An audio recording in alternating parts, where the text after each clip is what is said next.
Bullet proof అద్దాలు బాత్రూంలకు ఉండేట. ఒక ఇంట్లో బాత్రూంలు ఎన్ని ఉంటాయి? 100 ఉంటాయా? ఒకవేళ పెట్టినా కూడా ఒక ముఖ్యమంత్రి భద్రత కోసానికి పెడితే పెట్టిండేమో. లక్షల కోట్ల బడ్జెట్, వేల కోట్లు దోసుకున్నారు వాడు వీడని చెప్పంగా. కానీ బాత్రూంలో ఉన్న బుల్లెట్ ప్రూఫ్ అద్దాలు అంటే గతంలో నాకు బాగా గుర్తు, సీతక్క బట్టి విక్రమార్క వీళ్ళు ఉంటున్నారు కాబట్టి వీళ్ళని మా మీడియా మిత్రులు ఒక్కటిసారి కాదు 10 సార్లు అడిగారు. నిజంగానే 100 గదులు ఉన్నాయా?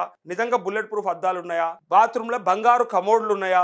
మరి పండుకునే మంచాలు బంగారంతో చేపించిర్రా అని అడిగితే మేము ఉంటున్నాం కదా అని అన్నారు. అంటే లేవన్నట్టు వాళ్ళే చెప్పారు. అట్లాంటివి ఏం లేవు అని చెప్పి తప్పించుకున్నారు. మరి ఆనాడు మీరు ఎందుకు చెప్పారు మరి అని కూడా అడిగారు మా వాళ్ళు. మరి ఆ రోజు ఎందుకు చెప్పారు? బంగారం ఉన్నాయా, ఇవి ఉన్నాయా, బుల్లెట్ ప్రూఫ్ ఉన్నాయా అని ఎందుకు అడిగారు? ఎందుకు ఆయన మీద అట్లా చేసిర్రు అంటే నవ్వేసిపోయారు. ఇప్పుడు ఈయన ఇంకా సిగ్గు లేకుండా, ఇక సిగ్గు లేకుండా అని ఎట్లా అనాలా నాకు కూడా తెలుస్తలేదు. పుట్టినరోజు నాడు తిట్టకూడదు అంటారు. నాకు కూడా ఆయనకు అట్లా తిట్టడం నాకు కూడా నచ్చలేదు. కానీ జనాలు అంటున్నటువంటి మాట ఏంటిదంటే, సిగ్గు శరం ఉందా అసలు నీకు? బుల్లెట్ ప్రూఫ్ అద్దాలు నేను కూడా ఉన్నాయంటే నువ్వెందుకు వాడుతున్నావు అంటే దాన్ని తీస్తే ఎక్కువ ఖర్చు అవుతుందట.